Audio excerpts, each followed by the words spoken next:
इस कथा को अपने पितरों के लिए, अपने खुद के जीवन के लिए और सेंधवा से पधारे सभी माता बहनें, बुजुर्ग भाइयों के लिए ये कथा का रसास्वादन रखा गया है। क्या पता वो कन्हैया इस शर्मा परिवार के हृदय में विराजमान हुआ और हमारे नरहरि काका ने कहा कि कथा तो सितंबर में ही होना है, पितरों के निमित्त कर रहे हैं, तो ये 9 तारीख भी उन्होंने ही चूज की है। पंडित जी आप 9 तारीख मेरे लिए कैसी है देखो। क्यों? बोले 9 तारीख का महत्व क्या है। सबसे पहले तारीख देखी जाती है 9। नौमी तिथि मधुमास पुनीता। भगवान राम कौन सी तिथि में आए थे? पूर्णांक। दूसरा, आज राधा अष्टमी है। तीसरा सौभाग्य हमको यह मिला कि भागवत सप्ताह आज से प्रारंभ हो रहा है। तो हमने ये तीन आनंद एक साथ लेने के लिए ये 9 तारीख का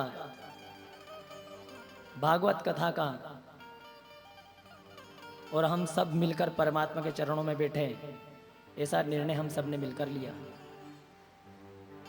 पूरा आश्रमा परिवार अपने पितरों के निमित्त, अपने खुद के लिए और सेंधवा से पधारे सब के लिए ये कथा का एक तरह से ये देखा जाए कि ये कथा सेंधवा में नहीं, सुकताल के नैमिषारण्य में हो रही है।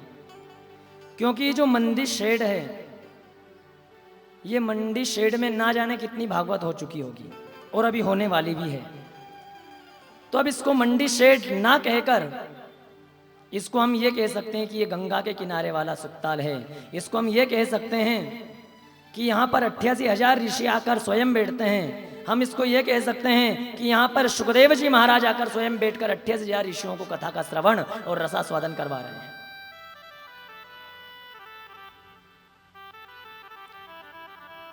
कथा का मतलब क्या है? जिस कथा को हम हमारे लिए सुने, जिस कथा को हम हमारे पितरों के लिए करवाएं, वही हमारे लिए सबसे बड़ा पुण्य है, वही हमारे लिए सबसे बड़ा दान है, वही हमारे लिए हमारे जीवन को कृतार्थ करने वाली सबसे बड़ी चीज है, जो आज इस आश्रमा परिवार ने करके दिखाया है। भगवान कन्हैया से यही प्रार्थना करता हूं कि पूरे राठौड़ आश्रमा परिवार की मेरा कन्हैया दिन दुगनी रात चौगनी और हर इनकी मनोकामना शीघ्र अतिशीघ्र लाडला कन्हैया पूर्ण करे। मेरी भगवान से यही प्रार्थना।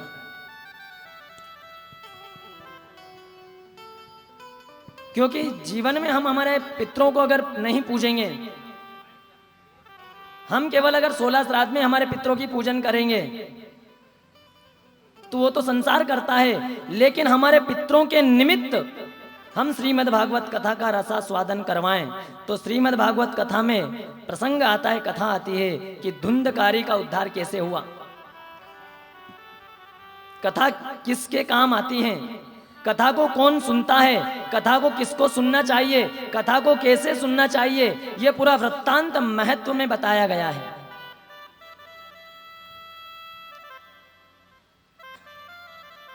आप लोगों ने मेरे ख्याल से लगभग 1500 से 2000 के ऊपर ही कथा सुन ली होगी और ज्यादा ही सुन ली होगी, मेरा अनुमान है। पर मैं आपसे पूछता हूं कि आपने कथा सुनी, कथा सुनने के बाद आपके मन में क्या परिवर्तन हुआ? 3 घंटे कथा सुनते हैं, बस वहीं पर मन एकाग्र रहता है। घर जाने के बाद वापस हमारा मन परिवार में, बच्चों में, व्यापार में लग जाता है।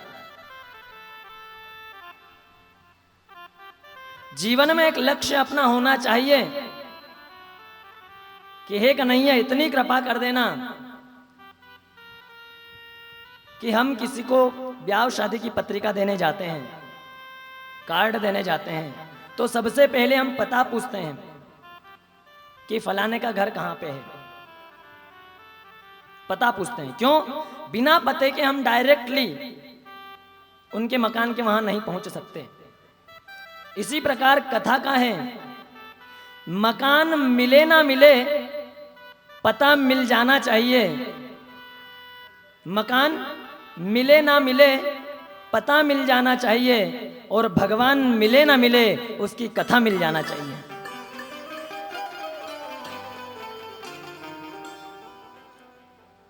क्या चीज रखती है मायने हमारे जीवन में? कथा।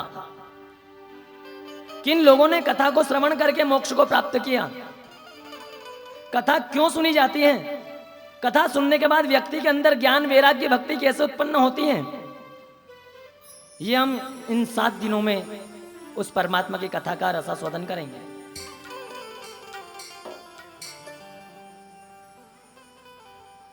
कथा सुनने जाने में एक फायदा हमारा है। 3 घंटे अगर कथा में बैठते हैं तो हमारा बहुत बड़ा फायदा होता है। क्या होता है?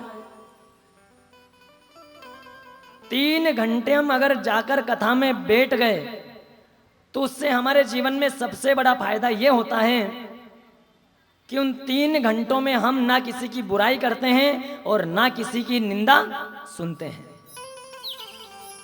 यह सबसे बड़ा कथा का प्रभाव है। उस कन्हैया से यही प्रार्थना करो कि हे भगवान, मैं तेरी कथा सुनने तो आ रहा हूं। जिस प्रकार मैं मग्न होकर आपकी कथा पांडाल में जाकर कथा सुनता हूं, उसी प्रकार नित नव मेरे घर में इसी प्रकार मंगलमय कथा, मंगलमय आपके नाम का गुणगान, मंगलमय मेरा परिवार आपके नाम का गुणगान करता रहे, और मेरे परिवार का परमात्मा हमेशा आपके चरणों में सिर झुका रहे, और आपकी कृपा दृष्टि, मंगलमय दृष्टि मेरे ऊपर, मेरे परिवार के ऊपर बनी रहे, ताकि अंत समय में जब जाऊं तो हे कन्हैया, तेरे चरणों में बैठकर स्वर्ग तक पहुंच जाऊं। इसके अलावा मुझे और कुछ नहीं चाहिए।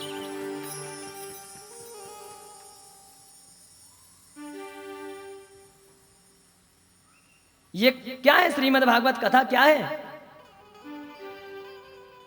ये कोई व्याख्यान है? ये कोई प्रवचन है? ये कोई संसार की गाथा है? परिवार की व्याथा है? क्या है श्रीमद् भागवत कथा? श्रीमद् भागवत कथा स्वयं श्री कृष्ण का वामांग है।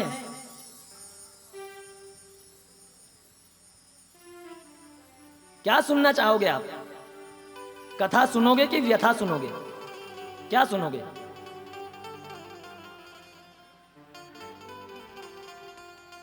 आपने इतनी कथा सुनी, मैं आपसे पूछता हूं कि श्रीमद् भागवत पुराण में कितने श्लोक होते हैं? बताइए। कथा सुनी आपने इतनी, कथा करवाते हैं हम, इतना खर्चा करते हैं मन से, दिल से। क्यों? क्योंकि लगन कन्हैया की लगी रहती है हमारे हृदय में, और वो कन्हैया हमारे हृदय में हमको प्रेरणा देता रहता है, बेटा तू ऐसा कर, बेटा तू ऐसा कर, बेटा तू वैसा कर। और उस प्रेरणा के द्वारा हम इतना बड़ा आयोजन करते हैं। काय के लिए? एक छोटे से पुण्य को प्राप्त करने के लिए, उस परमात्मा की रज को प्राप्त करने के लिए, उस स्वर्ग में जाने के लिए हम इतना बड़ा आयोजन करते हैं उस कन्हैया के मार्गदर्शन पर। फिर भी हम कथा में जाकर ये सोचते हैं कि पंडित जी ने हमारी तारीफ तो की नहीं, पंडित जी ने हमारे बारे में तो बोला नहीं। तो पंडित जी अगर आपके ही बारे में बोलेंगे तो कथा कब कहेंगे? कितने श्लोक होते हैं भागवत पुराण में? कोई बताएगा मुझे? राजा बलि 3 पैर भूमि जितने मांगी थी, वो पूर्व जन्म में क्या था? केवल कथा में नाचना, कूदना, हंसी मजाक करना। करो, जरूरी है ये भी, क्योंकि बिना ताली के, बिना नाच गान के कथा भी अधूरी है।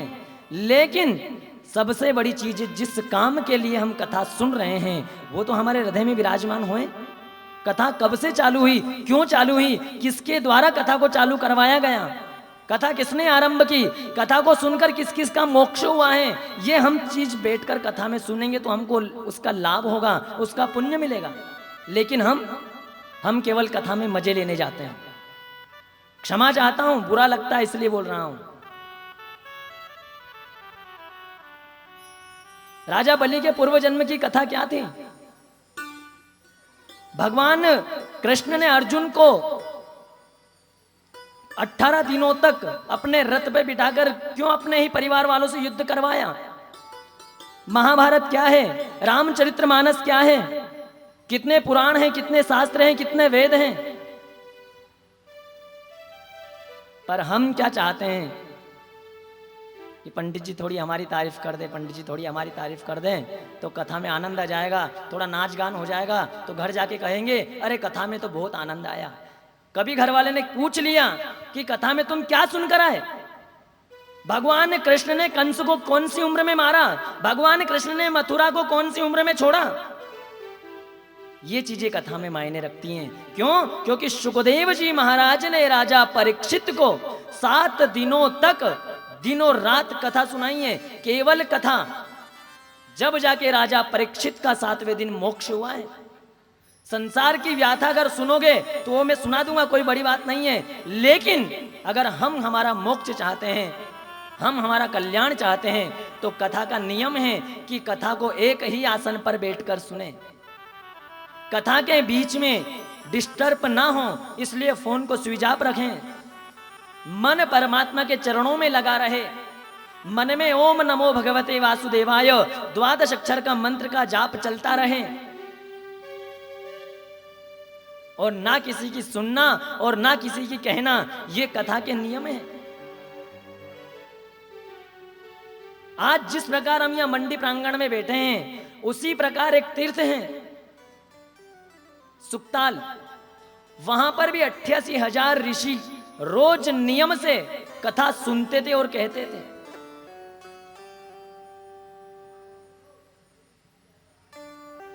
सुक्ताल में रोज 88,000 ऋषि कथा सुनते थे और कहते थे। उस पवित्र भूमि पे आज इन्होंने ये कथा कही, कल वो कहेंगे। कहने का तात्पर्य कि उनको एक क्षण भी ये नहीं चाहते कि हम एक क्षण भी बर्बाद करें, क्योंकि महाभारत में कहा गया है कि अन्न का कण और संत का क्षण व्यक्ति को कभी भी बर्बाद नहीं करना चाहिए।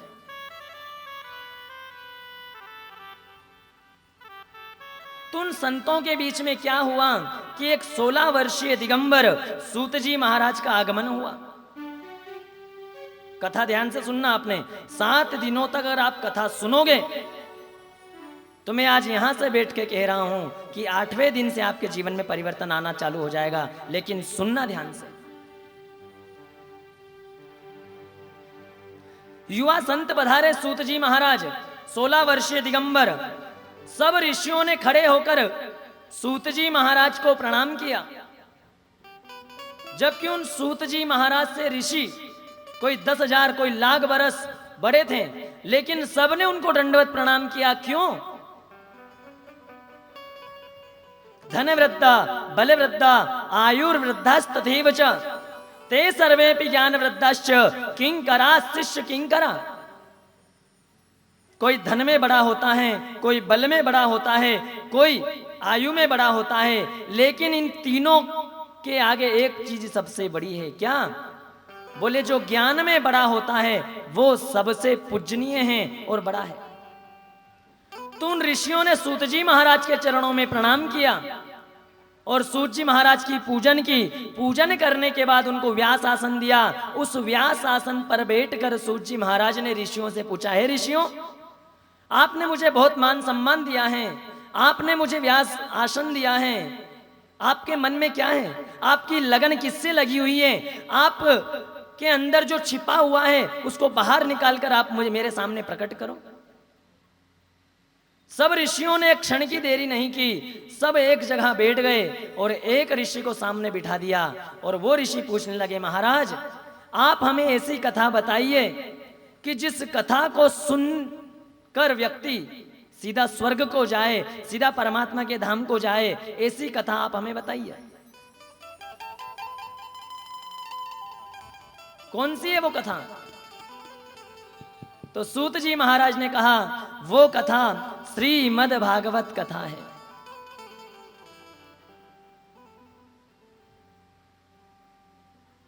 कैसी है प्रभु ये?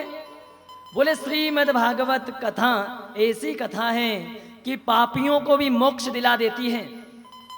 मृत्यु लोक में जो व्यक्ति कर्म प्रधान विश्व रचि राखा, जो जस करई तसई फल चाखा। मृत्यु लोक में जो व्यक्ति जैसा कर्म करता है, अगर वो पाप भी करेगा और अंत समय में अगर उस कथा को सुन लेगा तो भी मोक्ष हो जाएगा, और मृत्यु लोक में अगर बैठकर वो परमात्मा के स्मरण करेगा तो भी उसका मोक्ष हो जाएगा। ऋषियों ने पूछा, महाराज ये कथा किसकी है, किसके द्वारा कही गई है, जरा विस्तार से आप हमें बताइए। तो मैं आपको कहता हूं कि श्रीमद् भागवत कथा में 18,000 श्लोक होते हैं, रामचरितमानस में 24,000 श्लोक होते हैं, श्रीमद् देवी भागवत पुराण में 18,000 श्लोक होते हैं, श्रीमद् गीता में 18 अध्याय होते हैं, 700 श्लोक होते हैं। तो श्रीमद् भागवत कथा का सबसे पहला जो श्लोक सूत जी महाराज ने कहा है, सच्चिदानंद रूपाय विश्वोत्पत्त्यादि हेतवे तापत्रय विनाशाय श्री कृष्णाय वयं नमः। ये